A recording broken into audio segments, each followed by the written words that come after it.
That's me. Lollapalooza 1991. Jane's Addiction was on stage. It was hot, it was loud, and man, what a show.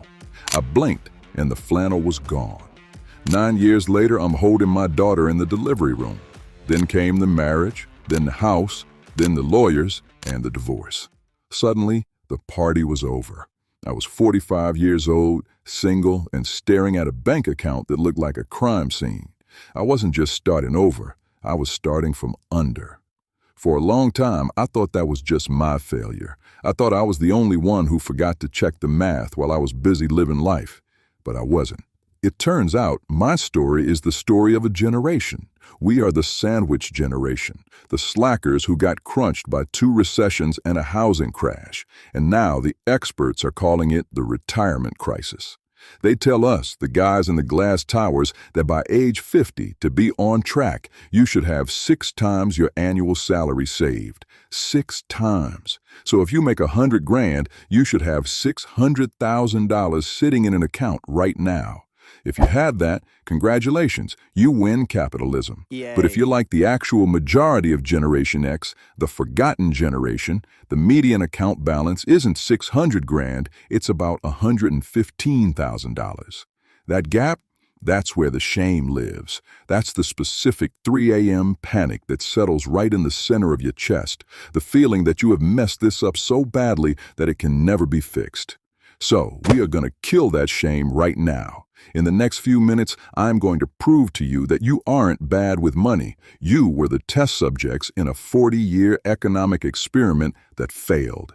But we aren't just going to complain about the past. By the end of this coffee, I'm going to give you a specific 3-step crisis management protocol. We are throwing out the standard advice because the standard advice assumes you have 40 years. We don't. We have 15. Let's get to work. Here is why the standard advice makes me want to scream. It assumes a level playing field. It assumes that if you just followed the rules, the math would work. But if you were born between 1965 and 1980, you were playing a rigged game. Let's look at the architecture. First, the floor fell out.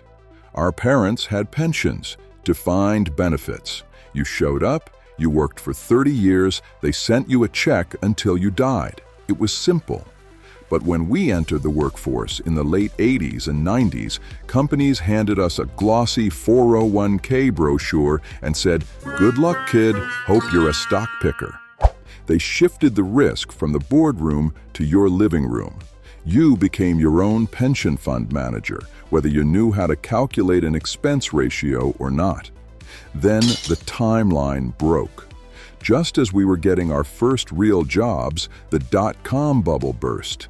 Then, just as we hit our prime earning years, our 30s and early 40s, the exact years when the compound interest magic is supposed to happen, 2008 happened.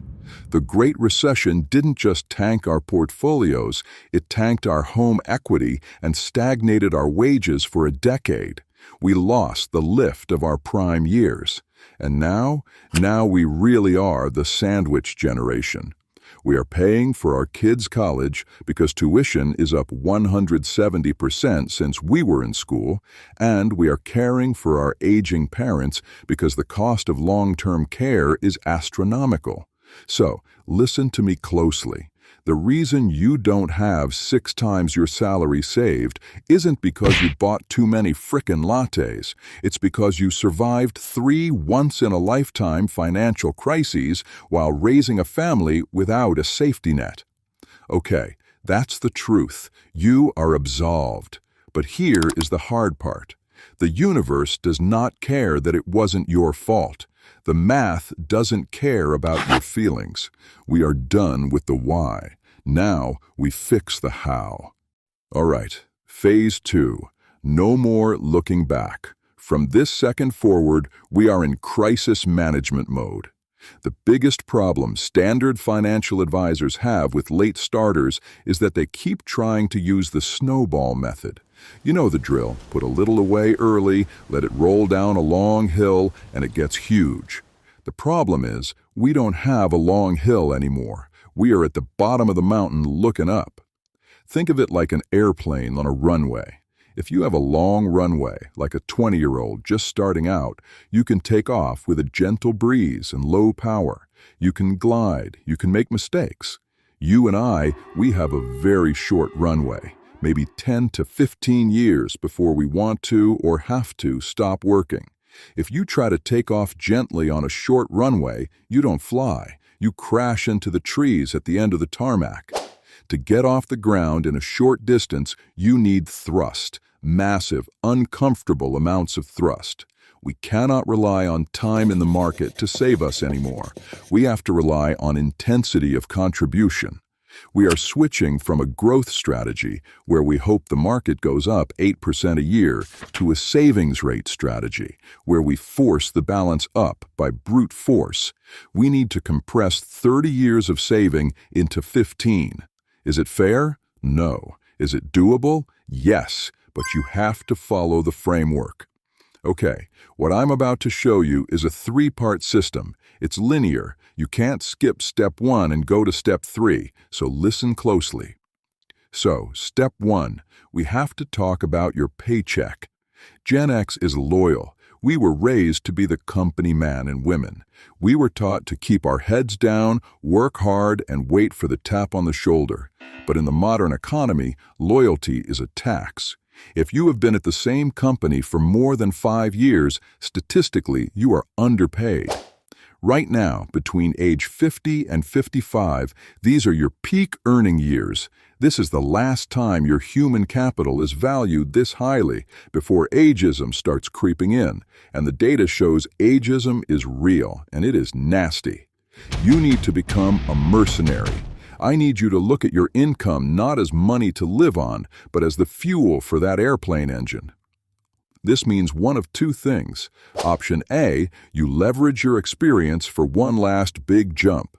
You update the LinkedIn, you call the recruiters, and you find the competitor who will pay you 20% more for the knowledge you have in your head. That 20% raise, it does not go to a better car. It does not go to a vacation. It goes directly into the short runway fund. It never touches your checking account. Option B, if you can't move jobs, you have to monetize the skill. Gen X is the most experienced generation in the workforce. We know how to fix things. Consult, teach, freelance. I don't care if it's 5 hours a week. If you can bring in an extra $1,000 a month over 15 years at a decent return, that's not just cash. That's $250,000 in your retirement account. We cannot budget our way out of a deficit this big. We have to earn our way out. All right now, step 2. Where do we put the money? The IRS knows the system is broken. They know we're behind, so they've given us a gift. It's called catch-up contributions, but frankly, they should call it the Gen X Apology Tour.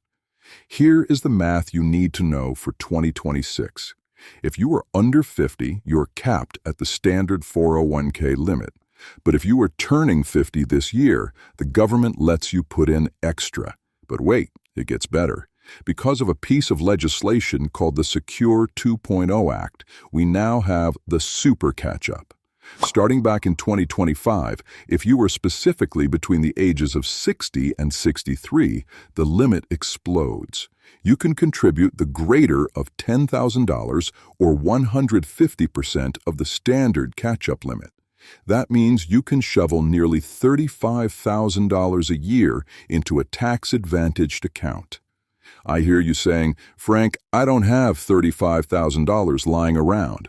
I know. That's why we did step 1. That's why we got the raise. That's why we started the consulting gig. You need to understand the power of this. Every dollar you put in pre-tax lowers your taxable income today. It's a double win. You pay the IRS less now, and you pay future you more later. Unless you earn over $145,000, in which case, nota bene, the government makes you put that catch-up money into a Roth, so you pay the taxes now to get them tax-free later. Now, let's step away from the 401k for a second, because there is one more thing on mechanics, the HSA, the Health Savings Account. If you have a high-deductible health plan and you aren't maxing this out, you are leaving money on the table. It is the only account in the American tax code that is triple tax-free.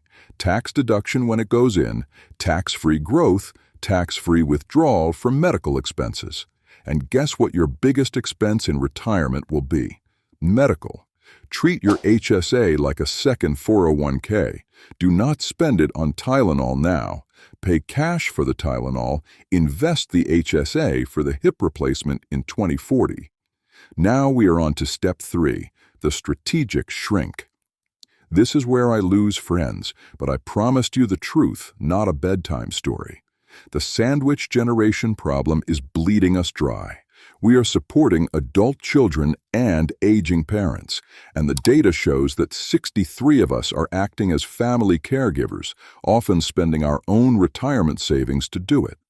Here is the hard rule. You can borrow for college, you cannot borrow for retirement. If you are funding your child's lifestyle or tuition at the expense of your 401k match or your catch-up contributions, you are not being generous, you are becoming a burden. Think about it. If you run out of money at 75, whose couch are you going to sleep on? That same kid's couch. I have an adult daughter, Sophie, and I had to do this. I had to sit her down and tell her that the greatest gift I can give her isn't a check today. It's the promise that I won't be a bill she has to pay tomorrow. By helping them now, you are guaranteeing you will handicap them later. Put on your own oxygen mask first. It is an act of love to be financially independent so your children don't have to support you. And let's talk about the house. I know interest rates are high, you're sitting on a 3% mortgage, and the idea of selling to buy a smaller place at 6 or 7% feels insane. I get it. The golden handcuffs of the housing market are real. But you have to look at the total cost of ownership. Property taxes, insurance, which is skyrocketing, heating, cooling, maintenance. If you are 2 people or 1 person living in a 4-bedroom house efficiently designed to store clutter, you are burning cash. Maybe you don't sell today, but you need a plan to exit that asset the moment the math makes sense. Your house equity is likely your biggest piggy bank, but it's a piggy bank you have to smash to get the money out. You can't eat the drywall. If 70% of your net worth is in your house, you are house rich and cash poor, and that is a dangerous place to be at 60. I can feel the eye roll from here, and the heavy sigh. You're thinking, Frank, I didn't click on this video to get a homework assignment. I've been the adult in the room for 30 years. I'm not looking for a hustle, I'm looking for a nap. I get it. The tank is empty. You've been in survival mode so long, you've forgotten what resting actually feels like. The fatigue is real. We are the latchkey kids who grew up to be the tiredest adults in history. We have been grinding since we had paper routes. But here is the reality check. Being tired at 54 with a paycheck is manageable. Being broke at 75, physically unable to work with Social Security as your only lifeline, that is a level of exhaustion I don't want you to ever experience. We are doing this hard work now, this sprint for the next 10 years, so that when you do stop, you stay stopped. We are buying your freedom, and that is worth being tired for a little while longer. The system was not designed for us. It changed the rules in the middle of the game. That sucks. It really does. But we are Generation X. We are cynical, we are resilient, and we figure things out. We fixed the VCR, we fixed the internet, and we can fix this. You have the roadmap now. Increase the thrust, income, maximize the mechanics, super catch-up, and stop the leaks, caregiving boundaries. Here is the problem. You are going to click off this video, and the algorithm is going to try to show you a cat video or a celebrity blooper video or something to distract you. It wants you passive. It wants you to forget everything we just talked about. If you want to fix this, you have to fight the distraction. I want you to subscribe to the channel, not for my ego, but for your focus. Make a choice that you are going to keep this information in your feed and keep your head in the game. We've got a runway to clear. Let's get moving, and I'll see you in the next video.